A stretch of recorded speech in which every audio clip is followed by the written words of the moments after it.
घुटनों और हड्डियों की समस्याओं से आजकल सभी लोग परेशान हैं, चाहे बात कर ले उम्र दराज लोगों की या फिर यंग लोगों की। सबको कहीं ना कहीं हड्डियों और घुटनों की तकलीफ होती है। आपको बताएं, जिस तरीके से हमारा खान पान दिन ब दिन बदल रहा है, उसकी वजह से ही हमारी हड्डियां कमज़ोर भी हो जाती हैं और काफ़ी बार आपको महसूस होता है, लेकिन आप सोचते हैं कि ये नॉर्मल सा दर्द है, हम इसे अपने तरीके से इलाज करके ठीक कर लेंगे। लेकिन कभी कभी ये समस्याएं ज़्यादा गंभीर हो जाती हैं। आज हमारे साथ डॉक्टर आशीष सिंह है, जो कि एक ऑर्थोपेडिक है। हम इनसे बात करने आए हैं ताकि आपको जानकारी मिल सके कि आखिर आपको क्या कुछ करना है अपनी हड्डियों को मजबूत बनाने के लिए और स्वस्थ रहने के लिए। सर, सबसे पहले तो आपका कशिश न्यूज़ में बहुत बहुत स्वागत है। Thank you. मेरा नाम डॉक्टर आशीष सिंह है। Thank you for having me here. Sir, आजकल देखा जाता है कि यंग जनरेशन तो काफ़ी ज़्यादा परेशान है हड्डियों से, क्योंकि हमें दिन भर बैठना होता है और साथ ही काम करते एक जगह। लेकिन जब शाम होती है तो हड्डियों में दर्द होता है, कभी कमर में दर्द होता है। जनरली ये सब जो समस्याएं हैं वो एक उम्र के बाद देखने को मिलती है, लेकिन अभी यंग जनरेशन में ऐसी प्रॉब्लम क्यों आ रही है? Less mobility. अगर मैं एक सिंपल सवाल पूछूंगा या फिर बताना चाहूंगा, जब मैं अपने फादर से बात करता हूं तो बताते थे कि हम लोग मनेर साइकिल से जाते थे। आई थिंक मनेर 40 किलोमीटर तो 30 किलोमीटर तो है ही है, पर आज तो हम यहाँ से 2 किलोमीटर तो घर भी गाड़ी से ही जाते हैं। दूसरा क्या है कि हम लोग सनलाइट एक्सपोजर कम लेते हैं, यानी एयर कंडीशन रूम में रहना, पिज्ज़ा बर्गर जंक फूड खाना एंड लेस एक्टिव रहना। तो ये सबसे हम लोग को जल्द घुटना में, कमर में तकलीफ होना शुरू हो गया है। तो we need to be active. Active कहने का मतलब क्या है कि आधा घंटा एक्सरसाइजेस, माइल्ड एक्सरसाइजेस और वॉकिंग इज वेरी इंपॉर्टेंट। और इसके साथ ही साथ दूध और धूप का सेवन जरूरी है फिट रहने के लिए।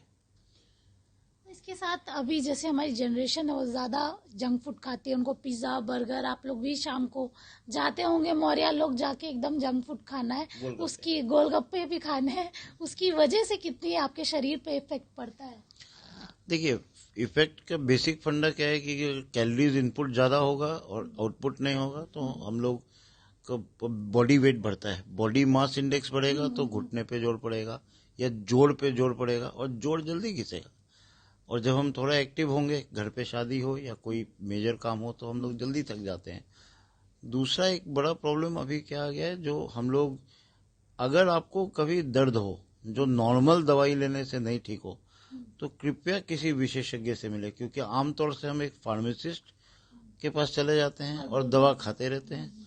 और जब हमारे पास आते हैं तो हमें पता चलता है कि यार ये तो गठिया का दर्द है या एक विशेष बीमारी है। तो एक ही चीज मैं बोलना चाहूंगा कि बिना सोचे समझे कोई दवा 3 दिन से ज्यादा भी खाना पड़े तो please meet a doctor, because हम एक गाइडेंस दे सकते हैं, इन्वेस्टिगेट कर सकते हैं, क्योंकि एविडेंस बेस्ड मेडिसिन आज की डेट में है। एक सिंपल सा उदाहरण बताऊंगा, 90% केसेस में बैक एक्स, कमर का दर्द हमारा मैकेनिकल होता है, यानी बैठने उठने की प्रक्रिया सही नहीं होना और सही तरीके से हम लोग को बोन क्वालिटी मेंटेन नहीं करना।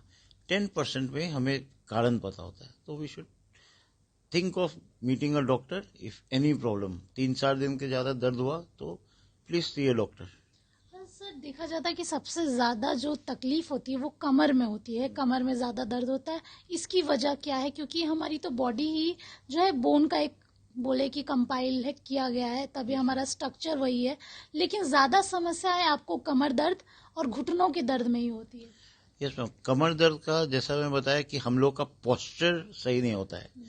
अगर हम सिंपल में शब्दों में व्याख्या करूं तो जब हम बैठते हैं तो हमारा स्पाइन को एक कर्व होता है, वो मेंटेन रहता है। बट आमतौर से हमारी कुर्सी अच्छी नहीं होती है। और जो वर्किंग क्लास है, यानी जो ऑफिस बेरर्स हैं, हर आधे घंटे में उठ के एक बार घूम के आइए ताकि बॉडी स्ट्रेच आउट हो। और कड़ा बिछौन पे सोइए, झुक कर काम नहीं कीजिए, कमर स्वस्थ रहेगा। और एक्सरसाइजेस बहुत जरूरी है बैक एंड पेट के मसल्स को टोन्ड अप रखने के लिए। सर, इसके साथ अभी जो एटीट्यूड है यंग जनरेशन का इस टाइप का है कि देख लेंगे, दर्द हो रहा है, जैसे आपने बताया कि फार्मासिस्ट के पास जाते हैं, कुछ मेडिसिन लेते हैं, उसके बाद बोलते हैं ठीक हो जाएगा, नहीं हो जाएगा तो देख लेंगे। ये देख लेंगे कितना आपके लिए हार्मफुल हो सकता है? देख लेंगे का प्रॉब्लम दोनों ही एजेस में है। यंग जनरेशन भी देख लेते हैं और बुजुर्ग सोचते हैं कि अब कुछ हो नहीं सकता है, अब जो होगा देखेंगे।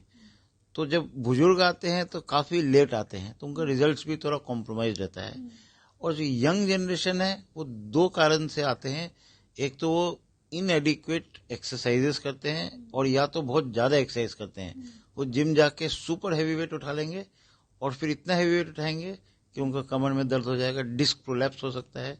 तो वेट जिम में भी उठाने का तरीका होता है एंड बॉडी एक्सरसाइज करने का भी तरीका होता है।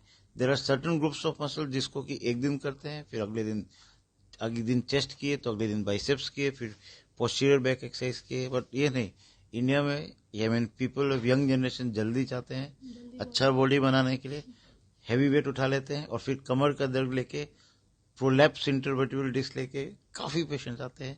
तो हम भी परेशान रहते हैं इन लोगों को देख के।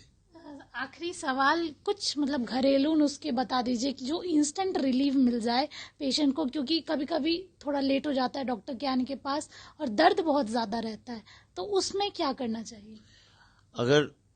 अगर चोट लगा है तो प्राइस याद रखना चाहिए। P is pain killer, Calpol, R is rest, PR, I is ice and C is compression, E is elevation. यानी मेरे हाथ में चोट लग गया तो सबसे पहले मैं एक पेन किलर खा लूंगा, फिर R से रेस्ट करूंगा, एक स्लिंग बना लूंगा, चुन्नी लपेट के भी स्लिंग बन सकती है। I से आइस लगा सकते हैं चोट लगा तो, C से कंप्रेशन क्रेप बैंडेज लगा सकते हैं और स्लिंग लगाएंगे तो एलिवेट हो जाएगा। तो प्राइस हो गया। और अगर मसल स्पैज्म हो जाए तो गर्म पानी के कोई भी मलहम लगा के, Volini gel, Supramove gel, any gel, and गर्म पानी से सिकाई करना चाहिए। एक और चीज बताना चाहूंगा जो मेरे ओपीडी में बहुत कॉमन है और लोग हंसेंगे सुन के, बट बग्गा लगना आमतौर से औरतों को होता है, नस चढ़, क्रैम्प्स होना। इसका मूल कारण होता है पानी कम पीना और नमक की कमी होना। तो यूजुअली यंग लेडीज भी आती हैं और एजेड लेडीज भी आती हैं जो काफी फास्टिंग करती हैं। तो मैं एक ही चीज बताता हूँ कि शिकंजी टाइप का कोई चीज दिन भर में एक बार पीजिए, पानी खूब पीजिए। तो अगर अक्यूट ट्रॉमा हो तो प्राइस, मसल स्पैज्म हो तो रेस्ट और गर्म पानी से सिकाई, और अगर बग्गा टाइप का लगता हो तो सबसे पहले नींबू, नमक, चीनी का घोल दिन में एक बार पिए और पानी खूब पिए। ये कुछ घरेलू चीजें हैं जिससे मेरे इस इंटरव्यू में फायदा होगा। चलिए, तो आपको हमने जानकारी दी ऑर्थोपेडिक्स के बारे में। सबसे ज़्यादा अभी लोग परेशान रहते हैं कमर दर्द और हड्डियों के दर्द से, तो ये सब जानकारी आपके लिए बहुत ज़्यादा ज़रूरी है कि कैसे बैठना है, कैसे उठना है, ताकि आपके जो बैकबोन की जो हड्डियां हैं वो सही तरीके से रहे और आप भी दर्द से मुक्त रहें। आपको ये वीडियो कैसा लगा आप ज़रूर बताएं। तब तक के लिए आपका बहुत बहुत धन्यवाद।